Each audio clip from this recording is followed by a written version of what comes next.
Bonjour et bienvenue dans cette nouvelle vidéo de formation de la série consacrée à l'élaboration et la mise en œuvre d'un plan de gestion de la faune dans les concessions forestières d'Afrique centrale.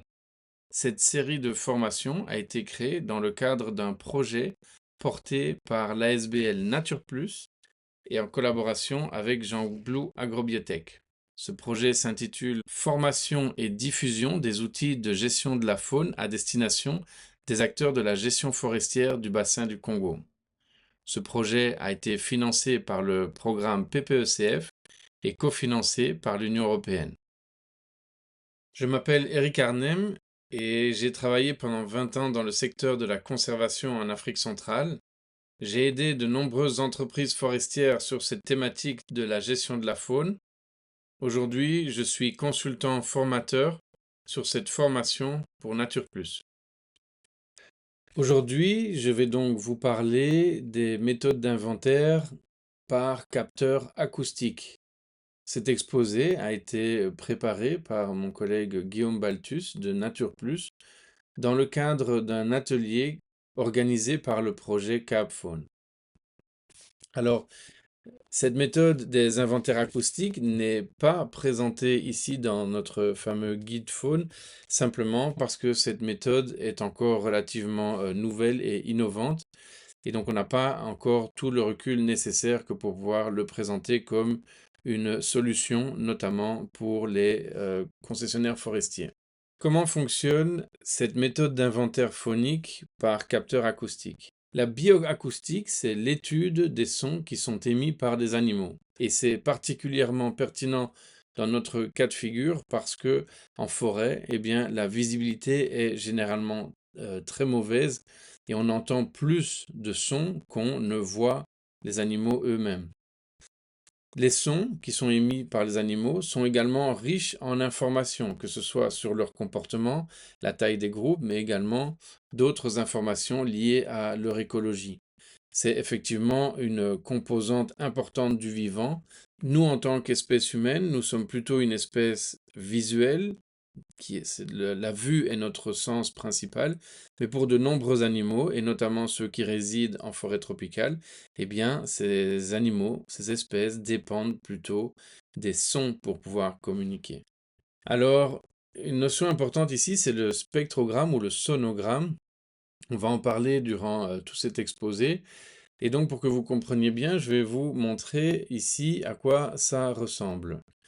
Donc, vous avez ici un graphique avec l'axe des abscisses qui représente le temps qui passe simplement, de 0 secondes ici à 9 ou 10 secondes. Donc ça, c'est 10 secondes d'enregistrement. Et sur l'axe des ordonnées, eh bien, vous avez les différentes fréquences acoustiques et le volume ou l'intensité de ces différentes fréquences. Donc ici, par exemple, on a entendu une certaine vocalisation qui a duré entre 2 secondes et 3 secondes, donc elle a duré 1 seconde, qui était relativement intense dans le spectre des 10 kHz à 12 kHz. Donc ça, c'est un sonogramme, c'est donc une visualisation en 2 dimensions du son. Donc pour pouvoir capter ces sons et les enregistrer, eh bien, nous allons utiliser des capteurs acoustiques. Il y a différents modèles qui vont être utilisés pour différents besoins. Ces capteurs fonctionnent de manière automatique et donc passive. Alors, quel type de données on pourrait obtenir via ces capteurs acoustiques? Eh bien, premièrement, des données directement sur les espèces qu'on étudie. Leur présence, évidemment, si on entend une vocalisation typique d'une certaine espèce, eh bien, on peut attester de leur présence dans le milieu. Mais on peut également avoir des informations sur l'abondance relative de ces animaux dans les différents endroits de la zone étudiée. Donc on a une idée de leur répartition. Si par exemple, plus de vocalisations sont entendues au nord de notre zone, eh bien on va avoir une idée aussi de l'abondance relative d'une espèce par rapport à une autre, mais également d'une espèce par rapport à elle-même et comment elle est répartie dans le milieu. On va également obtenir des informations sur les moments des vocalisations. Est-ce que ça se passe plutôt le matin, plutôt le soir, plutôt à certaines saisons? On pourra également suivre des migrations. On pourra également voir si certains sons ne sont émis que dans certains types d'habitats, etc. Et enfin, on va pouvoir obtenir des informations également sur les activités illégales dans notre zone d'étude, c'est-à-dire la présence de coups de feu ou de bruit émis par des tronçonneuses, et ce qui est particulièrement intéressant pour le suivi de l'exploitation forestière illégale. Mais on va également pouvoir enregistrer les réponses des animaux face à ces activités. C'est le cas notamment du chimpanzé. On sait que cette espèce est impactée directement par l'exploitation forestière puisqu'elle est déplacée lors des opérations d'exploitation qui perturbent le milieu. Les chimpanzés se déplaçant, ils peuvent rencontrer des groupes voisins avec qui ils vont rentrer en conflit pour le territoire. Et ces conflits vont être accompagnés de beaucoup de vocalisations. En analysant la localisation et l'intensité de ces vocalisations, on va pouvoir obtenir des informations sur l'impact des activités humaines sur cette espèce. On va également pouvoir obtenir des informations plus au niveau écosystémique. Quand on parle de paysage sonore, par exemple, on peut parler de landscape quand on parle du paysage, mais on peut également parler de soundscape quand on parle de paysage sonore. Et donc ça, c'est la proportion des bandes de fréquences qui sont actives durant une certaine période et qui ont été enregistrées sur le sonogramme. Donc ça permet de calculer le degré d'utilisation des différentes bandes acoustiques. Il suffit d'imaginer une jungle tropicale, par exemple, en bonne santé. C'est un écosystème qui va comporter de nombreuses espèces qui vont vocaliser dans différentes bandes de fréquences. Par contraste, une forêt vide, une forêt vidée de sa faune, va être beaucoup plus silencieuse et va avoir beaucoup moins de bandes de fréquences qui vont être actives. Donc l'hypothèse est effectivement que au plus un écosystème est complexe et au plus il est en bonne santé, au plus les bandes acoustiques vont être occupées. On peut également obtenir d'autres informations via les capteurs, comme notamment la localisation de l'animal. Alors ça se fait au travers d'une méthode qu'on appelle la triangulation.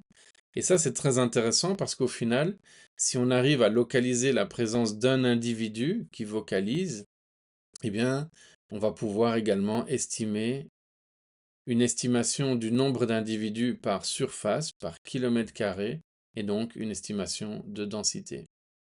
Alors vous avez ici 4 schémas pour vous illustrer ceci.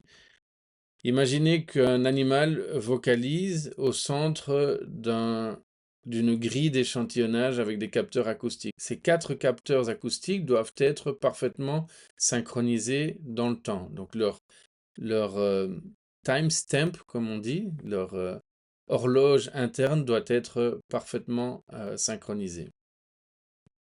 Donc si un oiseau vocalise au milieu de ces capteurs, eh bien le son va être envoyé dans l'environnement et le son voyage à une vitesse de 300 mètres par seconde.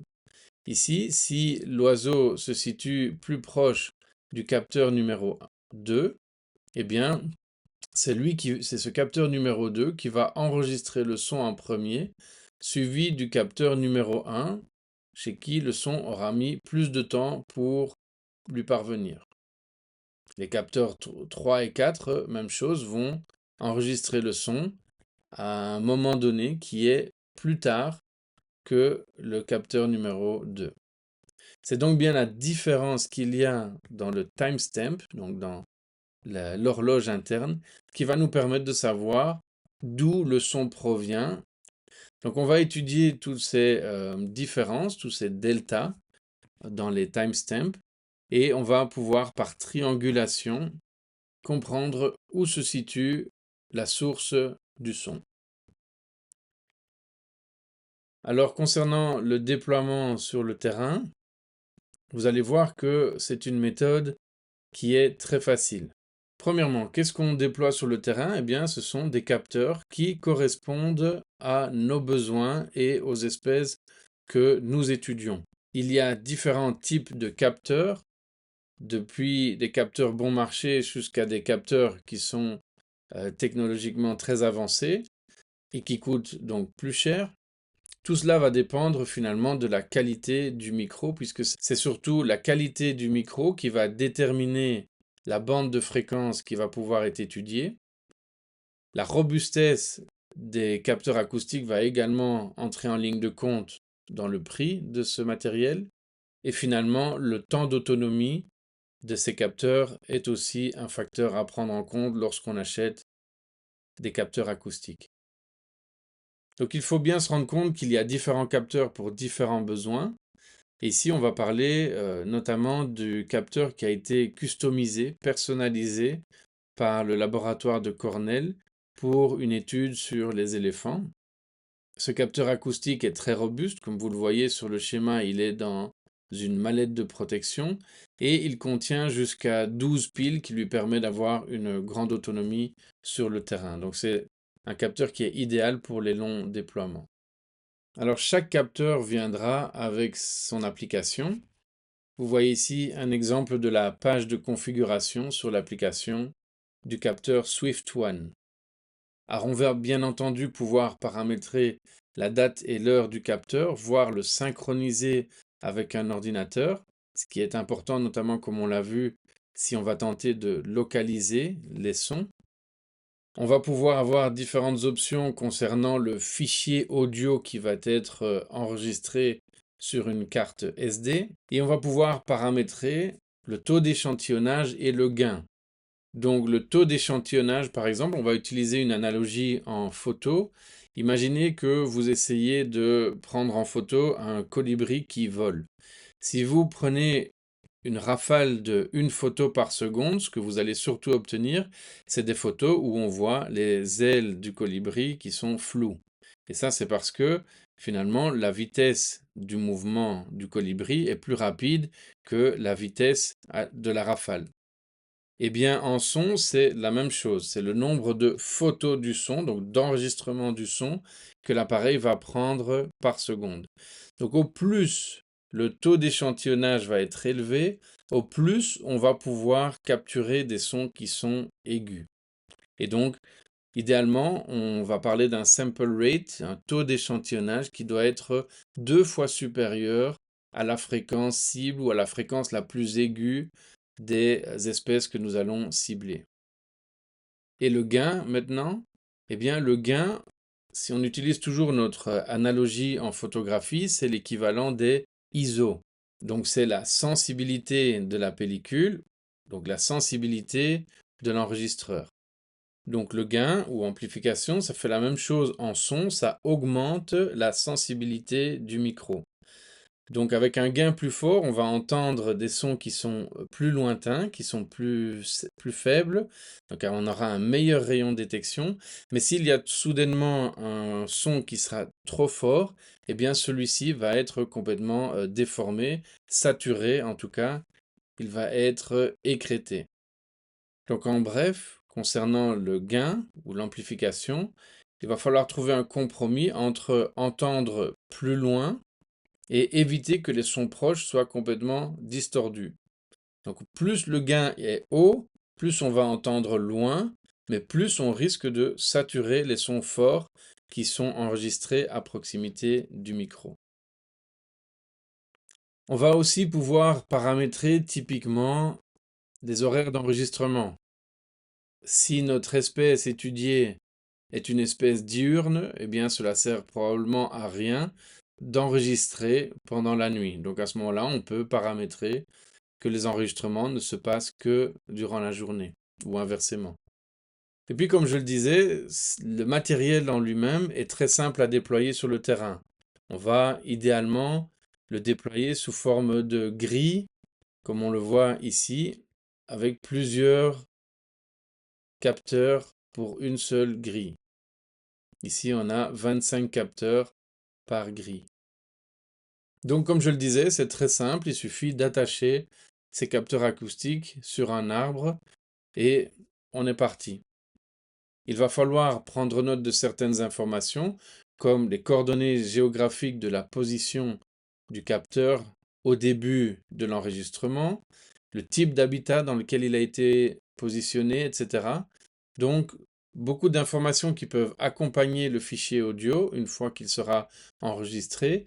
Et finalement, ces informations peuvent être dictées directement devant le capteur acoustique, puisqu'une fois qu'il est en position on, eh bien, il enregistre et donc il va capter également la voix humaine.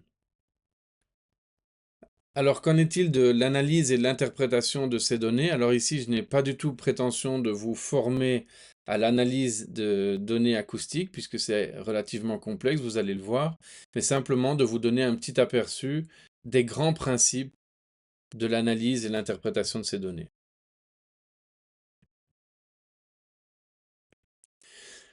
Donc, vous l'aurez compris, on enregistrera un fichier audio sur une carte SD. Ces cartes SD sont numérotées et des métadonnées sont associées à l'enregistrement sur cette carte.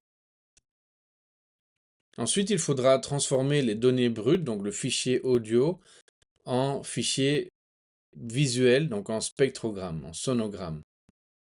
On pourrait imaginer de faire une détection manuelle des sons sur ces sonogrammes.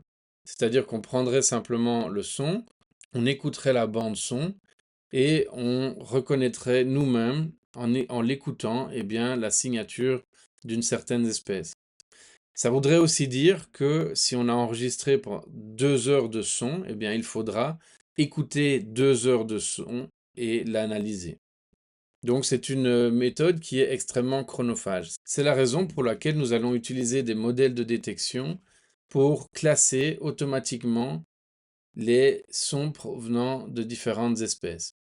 Et pour ça, nous pouvons utiliser l'intelligence artificielle.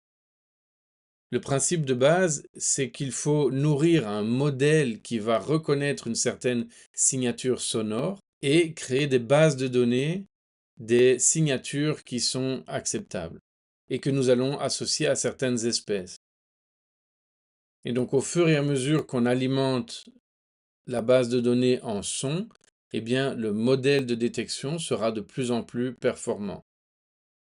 Alors, quel modèle et quel logiciel existe pour pouvoir détecter automatiquement les sons d'un sonogramme?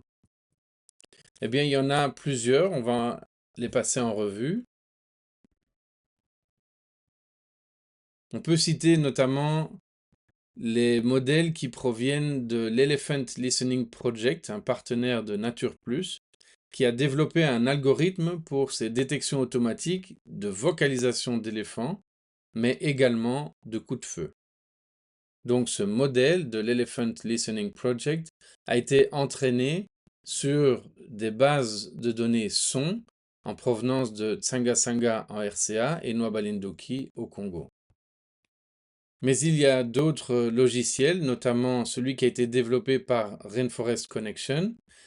Son avantage, c'est qu'il est gratuit, il est web-based et que finalement il est très simple d'utilisation.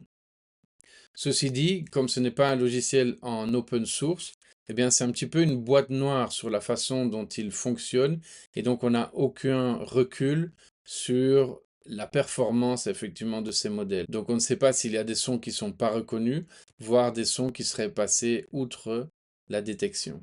Cela pourrait nous amener donc à avoir des faux négatifs. Alors, le laboratoire d'ornithologie de Cornell a également développé une application qui s'appelle BirdNet.